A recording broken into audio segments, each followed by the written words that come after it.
Hello, everybody. Welcome into Sports by GSMC Podcast Network. I'm your host, Jeremy Lapidus. Today is an awesome day in the world of sports because week one of college football is here. There are a bunch of games that kick off in just 2 hours from now.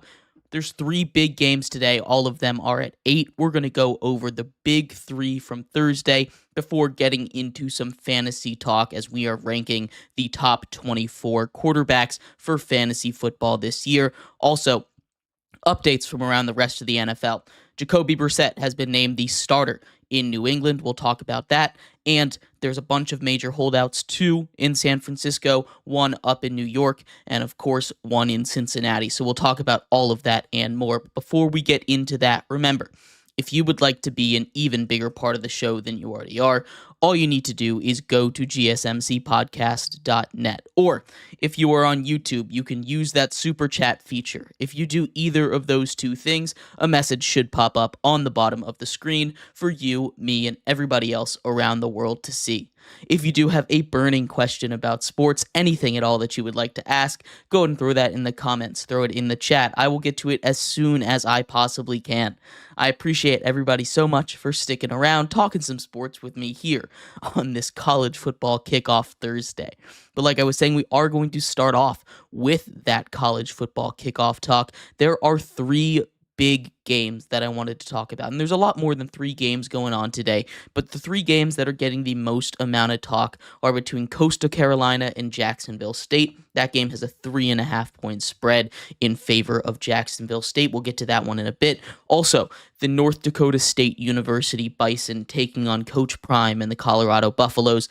Colorado is favored by 10.5 in that one. We'll talk about that as well as the closest spread all night between the North Carolina Tar Heels and the Minnesota Golden Gophers. That's the one we're going to start with over here. Right now, UNC is favored by 1.5 points. This is, like I said, the closest spread of the day. And this game, I truly think, is one of the biggest toss-ups. Now, the reason we're focusing on these 3 is I think these 3 are going to be the best games of the day. They're in the primetime spot. They're getting the most attention. But starting off with UNC versus Minnesota, getting some trends out of the way as far as week 1 goes. For these 2 teams, they've both been pretty good in recent history. UNC, 4-1 under Coach Mac Brown in the last 5 years since he's come back to coaching at UNC, as well as Minnesota with under PJ Fleck, who has won 8 straight games in August. So both of these teams have started out hot recently. But if you go back to historical trends, especially against the spread, both of these teams in their last 9 or 8 games have only won 2 games against the spread in the opening week. And going even further back, the Tar Heels haven't won an opener, a true road opener, since 1985. It's almost been 40 years, and they haven't won a true road opener, which is what this one is. Now, these 2 teams did play just last year in North Carolina, where the UNC Tar Heels were able to beat Minnesota 31-13. Now, these rosters are very different. Both of them have different quarterbacks. Injuries are starting to pile up on Minnesota's receivers. We're not sure exactly if they're going to play or not, or how much they will be in the game plan. As far as running backs go, that's where Minnesota is going to be at a big disadvantage. UNC is bringing back star running back Omarion Hampton, who rushed for 1,500 yards and 15 touchdowns last year, and that's going up against probably the weakest point of this Minnesota team. Now, they have a very good defense, but they gave up 150 yards per game last year. Both of these teams have new defensive coordinators, but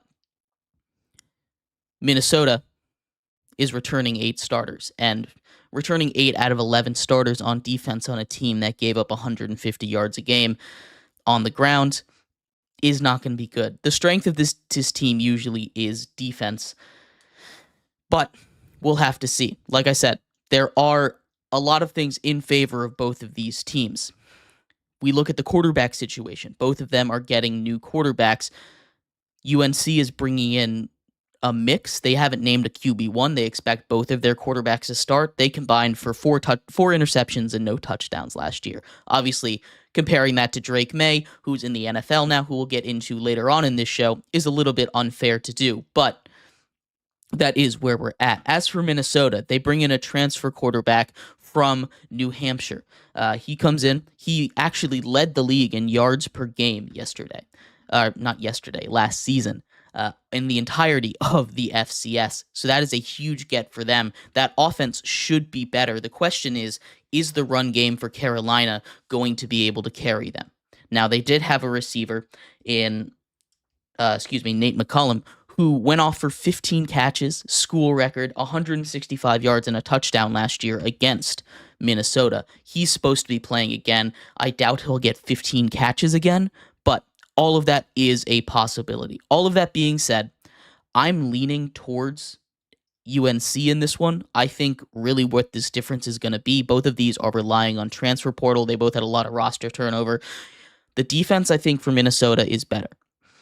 I'm leaning UNC simply because of that rushing game.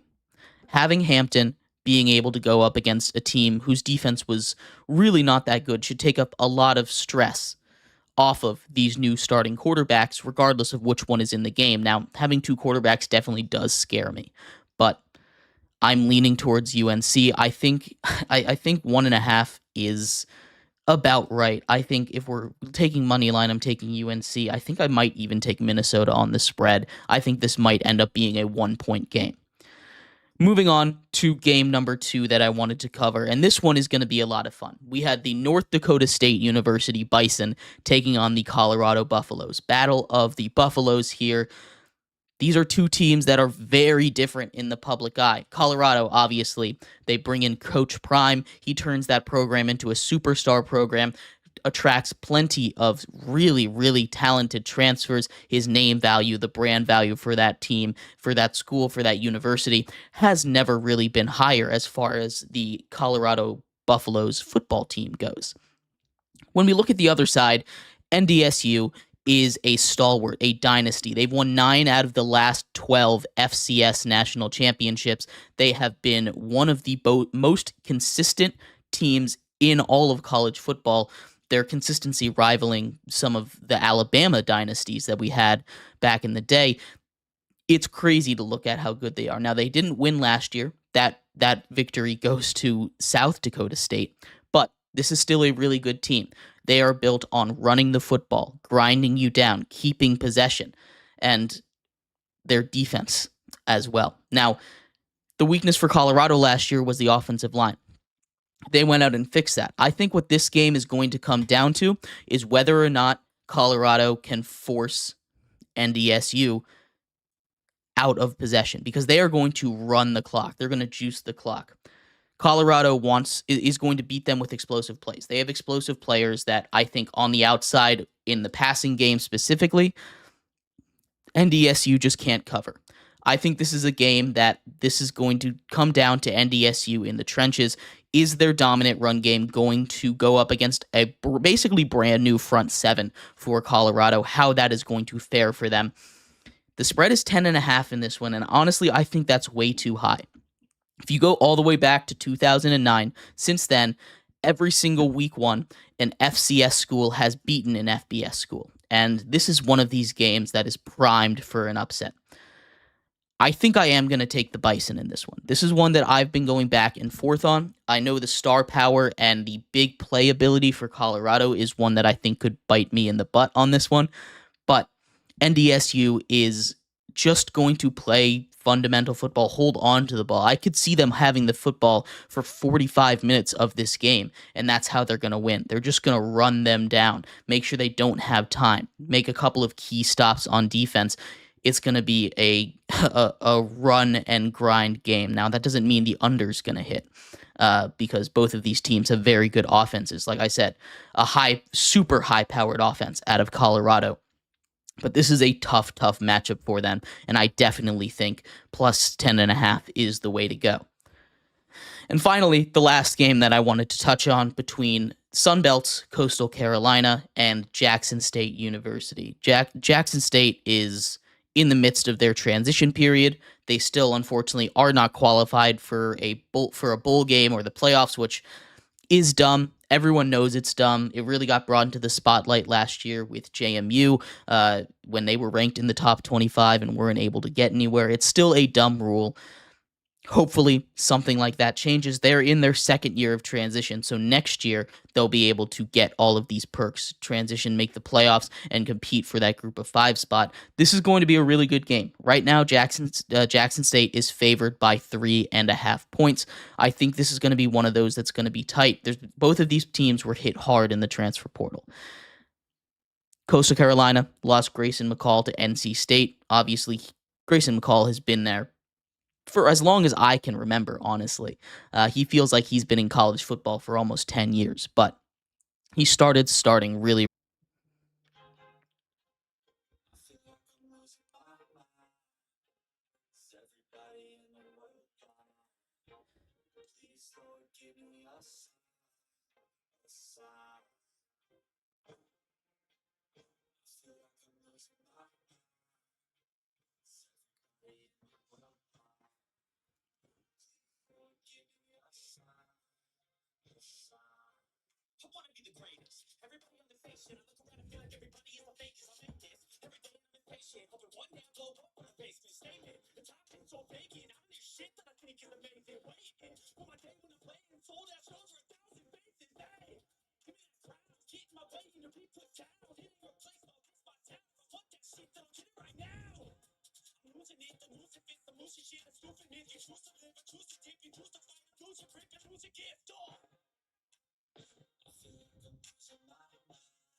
Welcome back to Sports by GSMC Podcast Network. I am your host, Jeremy Lapidus. If you are just tuning in, we just finished going over the big 3 games from week 1 of the college football slate as they are in today's schedule, that being Coastal Carolina taking on Jackson State, North Dakota State taking on Colorado, and UNC taking on Minnesota.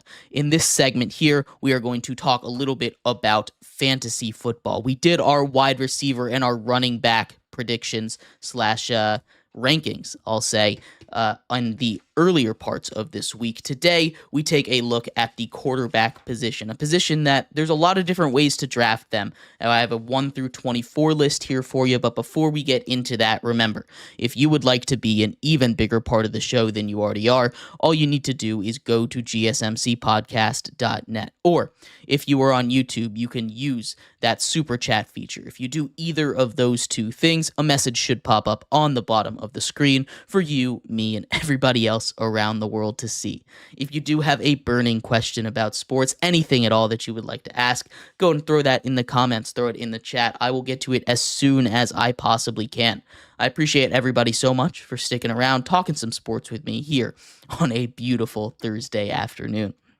Like I was saying, in this segment here, we are going to talk about our fantasy football quarterback rankings. And just like we've done for the past couple days, I've got you a 1 through 24 list here. Some of it might be surprising, some of it might be kind of chalk, but this is a quarterback position where there's a lot of different strategies. You can go get one of those top 5, top 6-ish guys. You can reach on them, getting them in the 3rd round, somewhere like that. Or you can wait to get somewhere in the 13, 14, 15 range, get them later on, get them in the 10th round-ish. Now, all of this is different if you draft 2 quarterbacks, super flex. There's all these different strategies, which is why we're not going by round. We're just doing a ranking.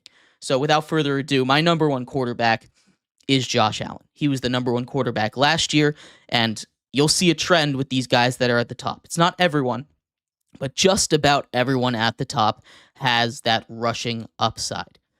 It's simple math. Every 10 yards you rush the ball, you get a point. Every 25 yards in general, you throw the ball, you get 1 point, right? 10 points for 100 rushing, 4 points for 100 passing. It's much easier to rack up these rushing yard points, and it just gives you a big advantage over these other quarterbacks. Now, they're not here competing with running backs for rushing yards, at least not most of them, but that extra 40 points can push you ahead, which is why guys like Josh Allen is at the top. He has that arm talent to compete with some of the best throwers in the league, as well as the talent with his legs to go and compete with even some running backs in this league. He's at the top. That shouldn't change. At number 2, Lamar Jackson. Again, we talk about rushing upside. No one in the league has more rushing upside than Lamar Jackson. Lamar Jackson is coming off his second MVP. He is going to break the all-time quarterback rushing record. I believe he only needs about 800 yards to do that, break Mike Vick's record. That should happen this year. That's 80, 90 points right there that you can get. This guy is a quarterback that flirts with 1,000 yards rushing. Bringing in Derrick Henry should only help him with that. Now, I know he's had focus more on passing, but that should help him in the passing numbers as well. More receivers and more weapons is always good for a quarterback. At 3, Jalen Hurts. Again, I hate to sound like a broken record, but rushing upside. Right there, he gets all those QB sneaks at the 1. He is their goal line back. That's a lot of points, a lot of touchdowns. 6 points on the rushing touchdowns in almost every league. I know some leagues do passing touchdowns at 6, some do 4, but every league rushing touchdowns are 6. That's extra 2 points on your touchdowns right there. He is the goal line back, right? He is getting those rushing yards. He is one of those great passers. He has elite weapons. Add Saquon Barkley, who, again, much like Derrick Henry, is going to help him. More rushing lanes, help him in the RPO. This is going to be a great fit for him. He stays at number 3. At number 4, we get Patrick Mahomes. And this time I'll say a little bit different. Not rushing upside is the first thing. He still has that little bit of scrambler in him, but he's a pass-first quarterback. But he's one of the best. He adds weapons. Juju Smith-Schuster just signs. I know that's not the big signing. It seems like Rashee Rice is not going to be suspended at all, which somehow the Chiefs catch a break on that one. I don't know how he doesn't get suspended for anything that he did over the offseason, but that's a whole nother conversation. Bring in Xavier Worthy from the draft. That's huge. They sign Hollywood Brown. That's huge. This is a much better wide receiver room. They cut Kadarius Toney. Much better situation, weapons for him to throw, and they still have Travis Kelce. There's no reason to doubt Patrick Mahomes. He's here at 5. Or at 4, excuse me. At 5, we have CJ Stroud. Again, another one of these guys kind of in the same range as Patrick Mahomes. He's got a little bit of rushing yards in him. He's not a guy that's going to compete with Lamar Jackson for the quarterback rushing title, but he is a guy that has weapons galore around him. He already had Tank Dell and Nico Collins, Dalton Schultz. 3 really good weapons, guys that probably could be targeted and be fantasy relevant. It's just about all of them. You also bring in Joe Mixon, who finished in the top 12 for running backs last season. You bring in Stephon Diggs, who kind of fell off a cliff towards the end, but is still an elite receiver in this league. That's a lot of weapons for this guy to throw to, and he still has his legs. This Texans offense is going to be super fun to watch this year. At number 6, Dak Prescott. Dak Prescott is here because Dak Prescott puts up numbers. He's going to throw for a bajillion yards. He's going to throw a bunch of touchdowns because they don't have a running game. Ezekiel Elliott, they just signed Dalvin Cook. What's that going to do? What is Dalvin Cook going to do for this offense? If Dalvin Cook is your answer at offense, that is not a good sign. But you have CeeDee Lamb. You've locked down CeeDee Lamb. It's a contract year for Dak Prescott. He's going to play his mind out because it doesn't sound like he's getting a deal done before the season starts. So we'll see what happens, but Dak Prescott is my number 6 quarterback. At number 7, we have Joe Burrow. And Joe Burrow's kind of the opposite of Dak Prescott. He's already got his contract. Both of his receivers might be leaving. Jamar Chase we'll get into later. He isn't practicing right now, which is a whole situation. Like I said, we'll cover that later on in the show. T. Higgins on the franchise tag. Sounds like he's out of here after this season, even though as much as he wants to stay in Cincinnati, he seems like he really has grown to love playing in Cincinnati. Joe Burrow lost a couple weapons, but he's going to be healthy. That Bengals O-line is going to be fine, and he'll be able to put up numbers. He's here at 7. At number 8, I have Kyler Murray. He's a guy that can compete with Lamar Jackson for rushing yards. He is quick, elusive, and he's got a really talented arm. They brought in weapons for him. They Still have Trey McBride.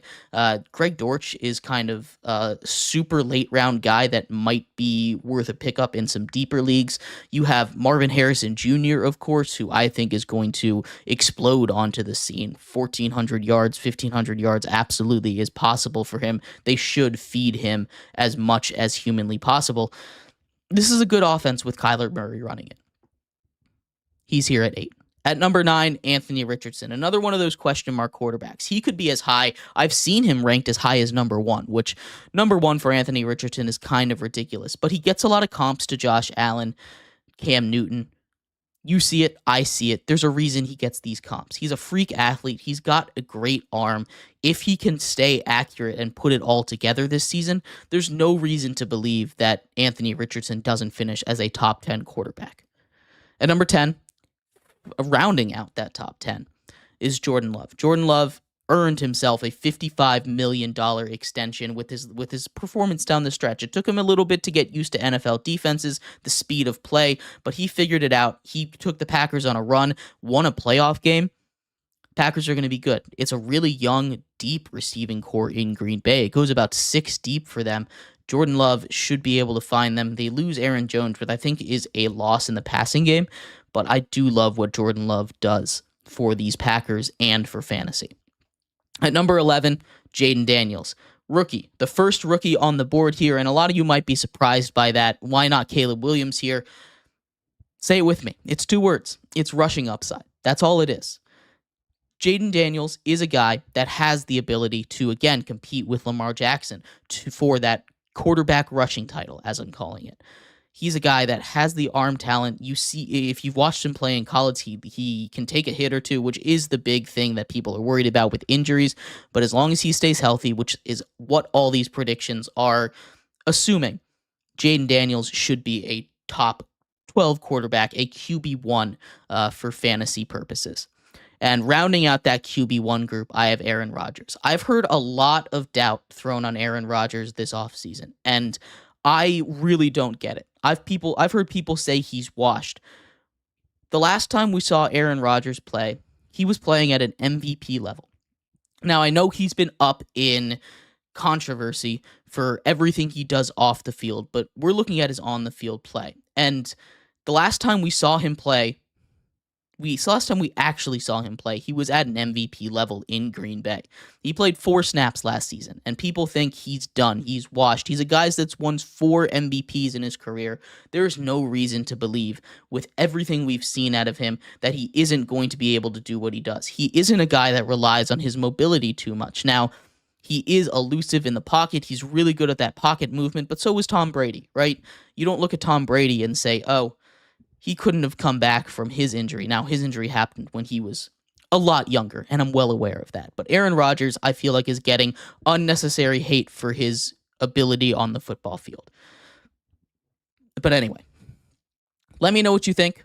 These are the top 12 quarterbacks I have. We're going to take a quick break here. When we come back, we're going to go over the back half of this list, the QB2s for fantasy purposes. Let me know what you think. We're going to take a quick break here. Stick around. We'll be right back here on Sports by GSMC Podcast Network.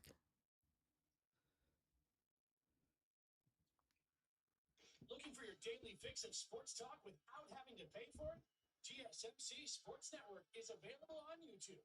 Just search GSMC Sports Network. Get your fix of daily sports talk shows on YouTube. Absolutely free. NFL, college football, NBA, MLB, MMA, UFC, fantasy football, and so much more. GSMC Sports Network has shows running all day long, with new sports shows starting every 2 hours. Just like on your favorite cable sports channel, except GSMC Sports Network is absolutely free. Just search GSMC Sports Network on YouTube to catch one of your new favorite shows, like the GSMC College Football Podcast, Chip Shot Football Podcast, Hoops and Heels Women's Sports Podcast, GSMC Basketball Podcast, and so many more. Check it out for yourself. GSMC Sports Network, now available on YouTube, absolutely free. Search GSMC Sports Network on YouTube.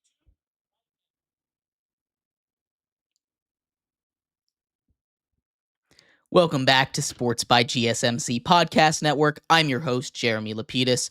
If you were just tuning in, we've just gone over what QB1 would be for fantasy purposes, quarterbacks 1 through 12. In this segment here, we're going to take a look at quarterbacks 13 through 24, so that QB2 category. But before we get into that, remember, if you would like to be an even bigger part of the show than you already are, all you need to do is go to gsmcpodcast.net. Leave a tip or donation with a message in it. That message should pop up on the bottom of the screen for you, me, and everybody else around the world to see. Or if you are on YouTube, you can use that super chat feature to do the exact same thing. If you have a burning question about sports, anything at all that you would like to ask, go ahead and throw that in the comments. Throw it in the chat. I will get to it as soon as I possibly can. I appreciate everybody so much for sticking around, talking some sports with me here on a beautiful Thursday afternoon. But like I was saying, we are going to finish up our fantasy football quarterback rankings, hitting on the number 13 through 24 quarterbacks, and a couple of honorable mentions I have as well. At 13, we have Brock Purdy. And Brock Purdy is an interesting quarterback because if you look at him as a football player, what he does is win. But a lot of that has to do with the situation that's around him. And the situation around him is a little bit volatile right now. You talk about one of the best offensive linemen in the history of football in Trent Williams, who we'll talk about in a little bit. Doesn't seem like he'll play week 1. We don't know how far he'll hold out for. Same thing for his favorite wide receiver target in Brandon Ayuk. Seems like he's not going to play week 1. We don't know what's going to happen with him, how long he'll be out, if he'll even be on the team. This is a situation, if you're Brock Purdy or a Brock Purdy fantasy owner, it feels like worst case scenario. Brock Purdy struggled a little bit in the preseason, and we saw what he did in games where he didn't have Trent Williams specifically. That's what it was. In games where he didn't have Trent Williams, there was a noticeable drop-off in his fantasy performance, also his real-life performance. He was pressured. He threw more interceptions. Usually he's a guy that doesn't turn the ball over. Trent Williams is the most important piece to this 49ers offense, and without him, Brock Purdy, I think, comfortably falls outside of that top 12. Now, if they're able to work something out with Trent Williams, with Brandon Ayuk, with both of them, he could probably jump a couple spots. Maybe he could get up to 10. Maybe he could get up to 9. But without that, I can't put him in my quarterback 1 rankings. He's sitting here at 13 for me. At 14, we have our second rookie quarterback of these rankings, Caleb Williams. Caleb Williams, the number 1 overall pick. Everyone in Chicago's savior now. He is going to be a very, very good quarterback. Chicago got a great one. They completely fleeced the trade with the Panthers back in 2022, getting DJ Moore, building around now Caleb Williams, the second number 1 overall pick in a row for them. It's huge. They have a great system, great weapons around Caleb Williams. The defense is going to be really good this year, which I know has nothing to do with the offense, but the weapons around Caleb Williams, Keenan Allen, DJ Moore, Rome Odunze, Cole Kmet, these are really, really good weapons. They bring in DeAndre Swift as well, a guy that I'm a little bit lower on, but he can still catch passes. Caleb Williams got that rushing upside. Again, my 2 favorite words in today's episode, but Caleb Williams is going to be really good at football, and he is going to finish as a top 24 fantasy quarterback. He's up here at 14 for me. At 15, we got another old guy, Matthew Stafford. You know, you can say he's old, you can say it's boring, but he's continued to be productive. He had a little bit of a drop off last season. He was dealing with some elbow injuries all of last year. He didn't have his favorite target in Cooper Kupp for most of the year. He managed to make do, made a star out of Puka Nacua, who now he has him and Cooper Kupp coming together. This should be a resurgent year for Matthew Stafford. He's up here comfortably at 15. I don't see a reason why he's going all the way in the back of drafts around quarterbacks like Daniel Jones, like Deshaun Watson. He will overplay his draft value from there. Excuse me. At 16, I've got Tua. Tua signs a massive deal this season. There's a clear argument for it. We saw what he did last year. He finished in the top 10 for quarterbacks last year. There's no reason to assume, other than injury questions, he won't be able to be up there again. Now, I think he'll take a little bit of a step back. The Dolphins play a much tougher schedule than they did last year. especially down the stretch when we get towards the fantasy playoffs. And that's when you need your quarterback to shine. Beginning of the season, though, Tua is one of my favorite quarterbacks to have. The Dolphins have won't say a cakewalk, but a very easy schedule for about the first 10, 11 weeks of the season. So if you're looking for a quarterback that you can just plug and play in a really good offense, Tua is a guy that you can get later on in drafts that I think should be really, really good for the beginning of the season. At 17, we have Jared Goff, another guy that signed a massive contract. What's he doing all the way down there at 17 with Tua? Well, this Lions offense, I think, is due for a little bit of regression. Jared Goff is going to be productive. Amon-Ra St. Brown is going to be productive. The running backs, I think, will be very productive. But they lost a lot of their wide receiving weapons. Their wide receiver 2, their wide receiver 3, all went elsewhere. This is a team that's going to focus more on the running game with that great offensive line. And that's not to say Jared Goff will be bad, but I think he's going to take a slight dip off from where he was last season. At 18, we have Justin Herbert, and a lot of these things can be said. Justin Herbert is, in my opinion, a top 5 quarterback in the entire NFL, but he's in a system where they don't have wide receivers, really. Their number one receiver is Josh Palmer, who I love Josh Palmer as a wide receiver 3 in 12-team, 13, 14-team leagues. But he's not a guy that you're going to go out and draft. He should be going undrafted in most leagues, right? You're not banking on this Chargers wide receiver core. Also, new coach Jim Harbaugh loves to pound the rock, run the ball. Look at what he did in Michigan. J.J. McCarthy hardly threw the ball. He was very much a handoff merchant, and that's what I expect the offense in L.A. to look like this year. Justin Herbert's going to take a back seat regardless of how talented he is.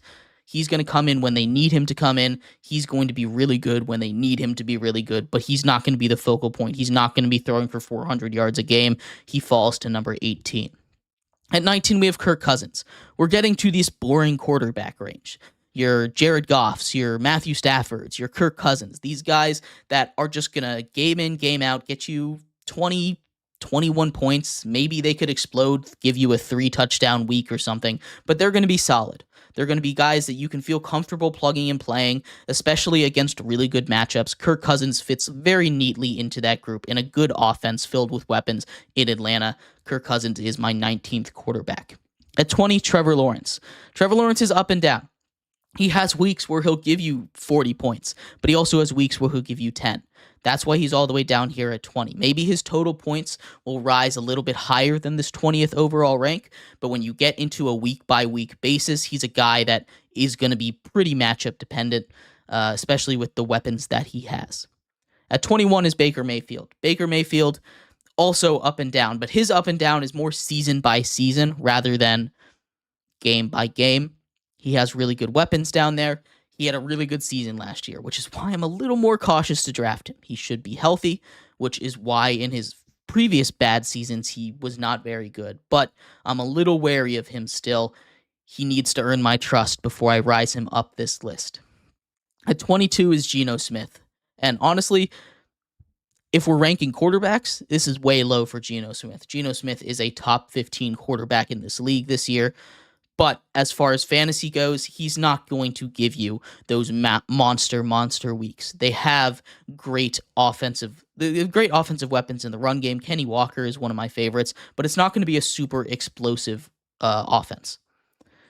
Closing out the list here almost, at 23, we have Deshaun Watson. And Deshaun Watson is a case where there's a realistic chance he finishes all the way up at QB9. But there's also, in my opinion, a bigger chance that he finishes somewhere around QB 26, right? This is a guy that hasn't been able to put it together since he came to Cleveland. This is a guy that hasn't proven that he should be trusted to put it together since he came to Cleveland. There's no reason to put your trust in him. Maybe you take a late round flyer on him. And 24 is Daniel Jones. He beats out a couple of guys that we'll talk about in the honorable mentions, but you see we're starting to get to the bottom of the barrel in quarterbacks. So if you're looking at a 2-quarterback league, I'd try to get someone Geno Smith or higher, right? Daniel Jones is up here at 24 because I'll give you one guess. It's rushing upside, right? He's got the legs that's going to propel him forward in this. Just that extra little push that's put him over guys right behind him like rookie Bo Nix, Will Levis, Bryce Young, all of these guys that I think will take a big step this season. Obviously, two second-year quarterbacks in Will Levis and Bryce Young. I think Bryce Young and Will Levis will both take a step up. They're just outside my top 24, though. And Bo Nix, I think, is going to be very comfortably average. He'll do his thing. He'll check the ball down a lot. He'll be accurate. He'll get 200 yards a game and a touchdown, maybe two. He'll be solid. That's what I expect out of him week in and week out. But that's my quarterback list. We've been 1 through 24. Let me know if there's anything that you think I got egregiously wrong, anything you think I'm crazy for putting on here. I'd love to hear your thoughts. We're going to take a quick break here. When we come back, we're going to take a look at a real quarterback situation, one we didn't talk about, rookie quarterback Drake May versus Jacoby Brissett. The Patriots finally made a decision, so stick around for that. We'll be right back here on Sports by GSMC Podcast Network.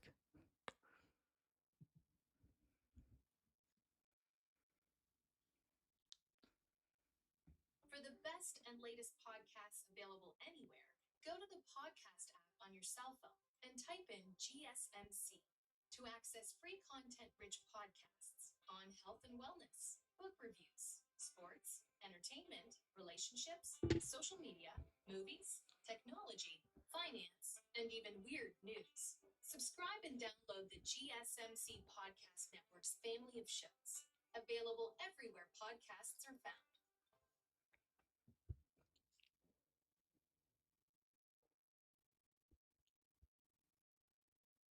Welcome back to Sports by GSMC Podcast Network. I'm your host, Jeremy Lapidus. If you are just tuning in, we've just gone over the top 24 quarterbacks for fantasy this year. Go back and check that out if you haven't. I'd love to hear your thoughts on my list. In this segment, though, we are going to take a look at the quarterback situation, specifically in New England. They have officially made their quarterback decision. They are the 32nd team out of 32 teams to announce their starter. We'll talk about what the strategy might be for Jacoby Brissett being named the starter. Why not Drake May? We'll talk about all of that in just a second. But before we get into that, remember, if you would like to be an even bigger part of the show than you already are, all you need to do is go to gsmcpodcast.net. Leave a tip or donation with a message in it. That message should pop up on the bottom of the screen for you, me, and everybody else around the world to see. If you do have a burning question about sports, go and throw that in the comments. Throw it in the chat. I will get to it as soon as I possibly can. I appreciate everybody sticking around, talking some sports with me here on a beautiful Thursday afternoon. But like I was saying, we are going to finish up, or I'll get started on our real quarterback talks today, talking a little bit about the Patriots naming Jacoby Brissett their starter. Jacoby Brissett has been in the NFL forever. He has been in half a dozen teams, but this is the first time as a bridge starter that he hasn't been the best option immediately. You go back with the Browns. He was the best option immediately, right? In almost all of these situations, he was pretty clearly the option that you want over the rookie. This year in this preseason, he clearly wasn't. The coaching staff itself recognized that Drake May was better than Jacoby Brissett. They said it. That's what Gerard Mayo, words from his own mouth. Jacoby Brissett has not been as good as Drake May this preseason. You look at their stats, has not been the same. You know, Jacoby Brissett finished less than 50% completion percentage, 50 yards, 1 interception. Drake May, over that 50% mark, still not great, but 192 yards and a touchdown. There's a difference there. These are two guys that right now you want to weigh your pros and cons. You bring in Jacoby Brissett to work with an offensive coordinator that has worked with him in the past, a guy that he had his best season with in 2022 in Cleveland, where he was the 6th best quarterback in terms of completion percentage, where since that point, he's actually been the 2nd best quarterback at not turning the ball over, which is very important for a team like the Patriots that is not very good. The only one that's been better, Aaron Rodgers, who doesn't throw interceptions. But we also know that he has not been the better quarterback this preseason. He has not been able to handle the pressure that has been under him with that offensive line It's been the worst offensive line in football. I don't expect that to change. The reason, and this is the reason that has basically been given, is he's going to be cannon fodder. He got hurt in preseason too. They don't want Jacoby Brissett going up against that tough defense. I think they don't want Drake May, going up against those tough defenses. They don't want to destroy his confidence. They don't want to get him hurt before his career has really even started. Now, I know any hit can do that, but you take a look at some of the defenses that they are going to have to go up against to begin the season. You talk about the Bengals with their really good pass rushers on the edge and up the middle. The Jets, I don't think I need to explain that. They were one of the best defenses in all of football. The Packers have a very good defense as well. The Dolphins get Bradley Chubb back. They have Jalen Phillips as pass rushers. Not a good spot to be. They also have the 49ers, Nick Bosa. Really good pass rush. The Texans, they have a solid defense. That's one that's a little easier. The Jaguars, again, they have Josh Hines-Allen, who's coming off an 18-sack season, and then the Jets again. I don't expect we see Drake May until at least week 6.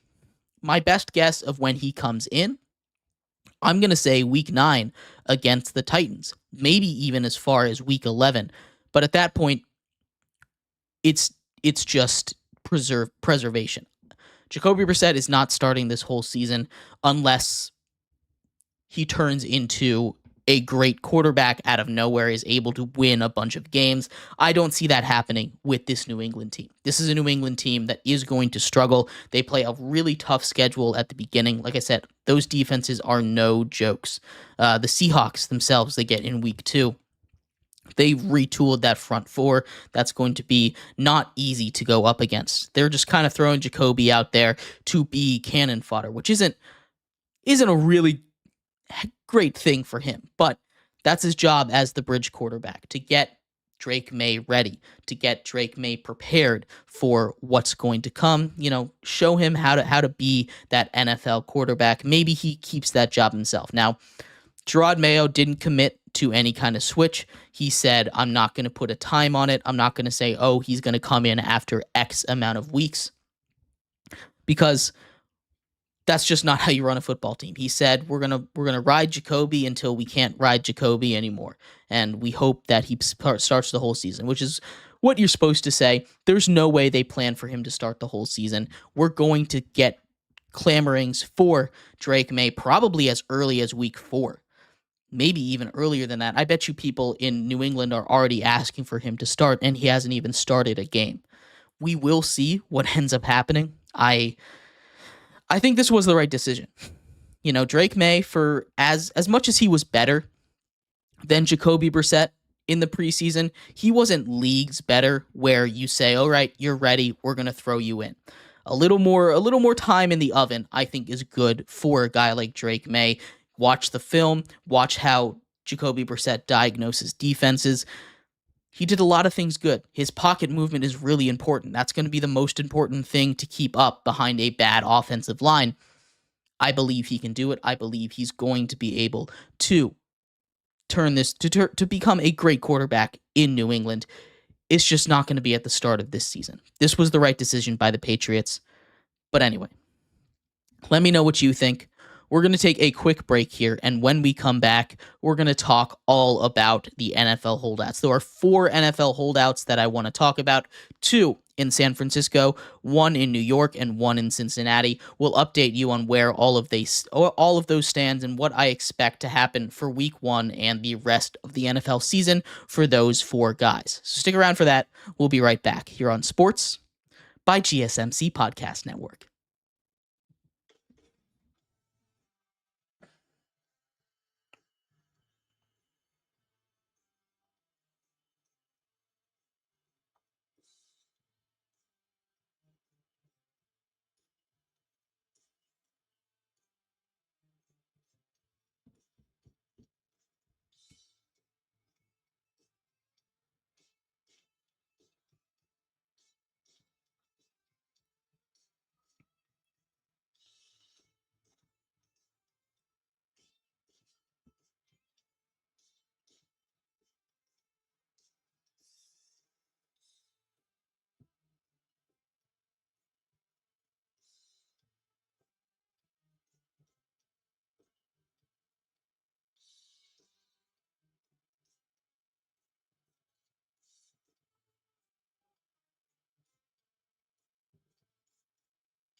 Welcome back to Sports by GSMC Podcast Network.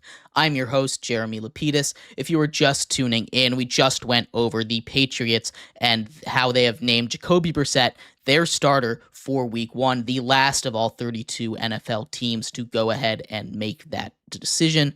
In this segment, we are going to finish off our show talking a little bit about other holdouts from around the world of football. There's 4 of them in specific that I want to talk about, 2 of them in San Francisco with Trent Williams and Brandon Ayuk, another wide receiver in Cincinnati talking about Jamar Chase, and one more defensive end over in New York with Hassan Reddick, his situation, where all of these stand currently. But before we get into that, remember, if you would like to be an even bigger part of the show than you already are, all you need to do is go to gsmcpodcast.net. Or if you are on YouTube, you can use that super chat feature. If you do either of those 2 things, a message should pop up on the bottom of the screen for you, me, and everybody else around the world to see. If you do have a burning question about sports, anything at all that you would like to ask, go and throw that in the comments. Throw it in the chat. I will get to it as soon as I possibly can. I appreciate everybody so much for sticking around, talking some sports with me here on a beautiful Thursday afternoon. But like I was saying, we are going to get into a little bit of these contract situations, these holdout updates. And as a brief overview, all of them are in stalemates. We'll get into the specifics of all of them. We're going to start in San Francisco, the one that has probably the biggest ramifications for their team. And I talked a little bit about it when I talked about Brock Purdy. Obviously, Brandon Ayuk is a situation we have been monitoring literally all offseason long. It's one of those situations that continues to go. We seem like we have an ending in sight and then swerves away, go the opposite direction. And that's where we are right now. Both of these sides are in a stalemate. Brandon Ayuk was at practice, or was not even at practice today. He's probably going to start getting fined, at least if that's what we are to believe based on the comments from GM John Lynch. They don't expect him or Trent Williams to be there for Week 1, which is a huge, huge blow. Now they are taking on a very good team in Week 1. They're taking on the Jets. This is going to be a big blow for them, especially Trent Williams against that defensive line. It's not going to be easy. Trent Williams, as I said before, is one of the best offensive linemen in all of football, maybe even in the history of football. He is the rock that holds that team together. We've seen them without him. Without him in a couple games last year, I believe they went 2-2, which is not very good for a 49ers team that, made the Super Bowl, barely lost any games. And it was very clear in the games that he wasn't there how much it was affecting them. They couldn't get anything on the ground going. They kept giving up pass rushes. They kept attacking that spot that Trent Williams left empty. Trent Williams is a tone setter. He's not only there to be a great blocker, a great offensive lineman, but there for energy as well. And when he's not there, it really, really hurts the 49ers. And if he's not there for Week 1, I honestly don't see a world where they win. Trent Williams is that big of a deal. He's looking to get his contract restructured, probably to be the highest paid offensive lineman. I don't know why they don't just do it. Again, I'm a guy that says pay your guys. I know that they're running up against the cap soon. They have to think about how they're going to pay Brock Purdy because he's coming up soon. He's going to be asking for $60 million when his time is when it's his time to get paid. But Trent Williams is the massive piece of that. They at least need to get that figured out. Brandon Ayuk, I feel like they've been at peace with for about a month. He's not going to play, or he's going to sit out, and they'll fine him, and they'll do whatever he needs, and then he'll be out of here in a couple seasons, depending on what they do. They could even franchise tag him. So he doesn't really have a lot of leverage here. He'll probably end up playing without a new contract, but From everything I've heard, they have a contract offered to him. It's just not what he wants. They had trades in place. He just didn't want to sign there, so that fell apart. It's a whole mess over there. They're not getting anything done anytime soon, and they're really running up against the clock. If I'm the 49ers, my number one priority is Trent Williams right now. He's a guy that will stay. He's not asking for a trade. He just wants more money. Work something out with him. Get him ready for the season. But like I said, the 49ers are preparing to play week 1 without both of them, and that's going to be a huge, huge blow for that 49ers football team. Their opponents, the Jets, have a situation of their own. Hassan Reddick, who's been sacks-wise one of the best pass rushers in the last 4 years, having over 50 sacks in that time period, was traded to the Jets. Everything seemed great. He wants a new contract. He asked for a trade. The Jets said, no, we just traded for you. You're going to play, and then we'll figure out the contract, which good for them for putting their foot down.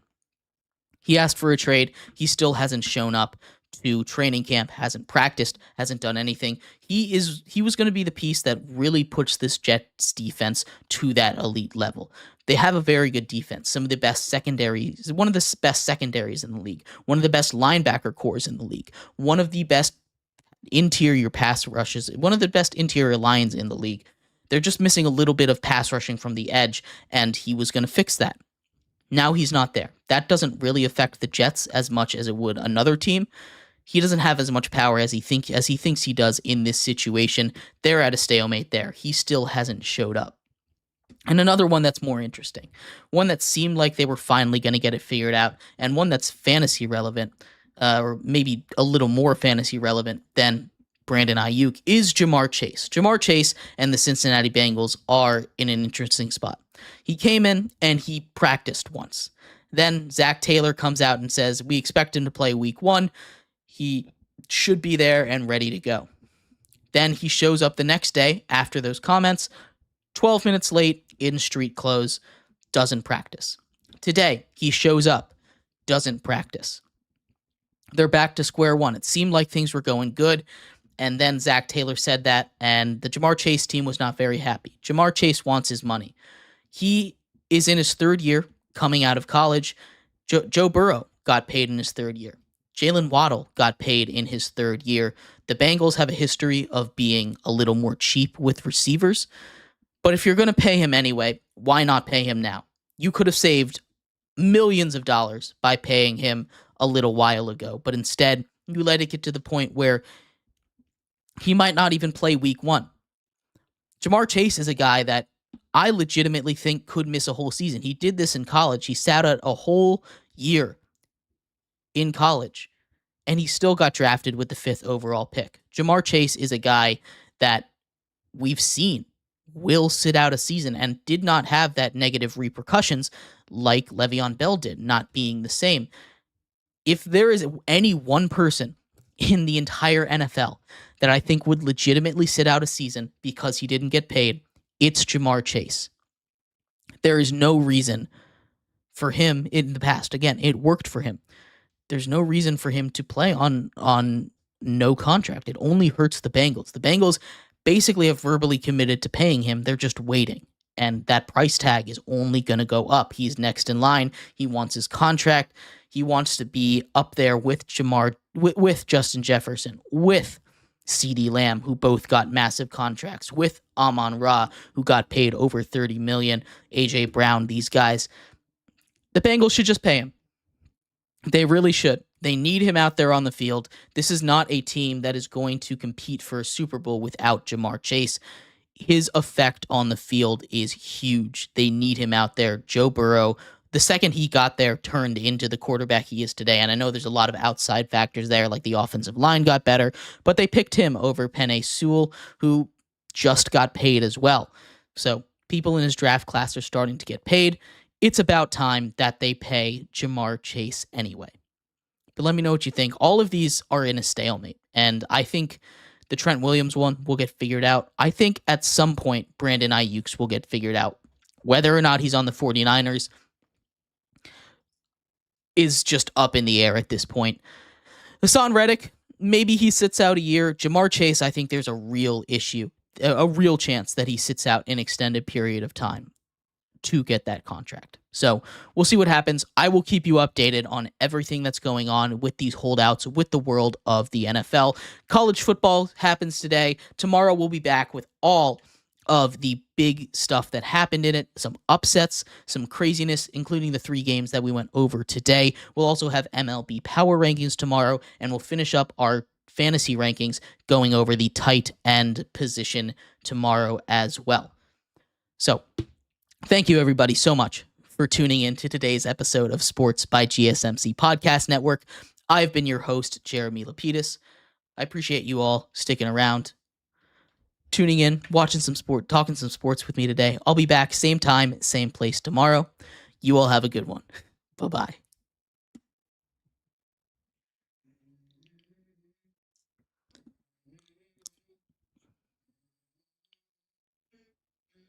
Let's go. I wake up a little bit of drool up. I feel like it's gonna be a bad day. I'm tired of shit.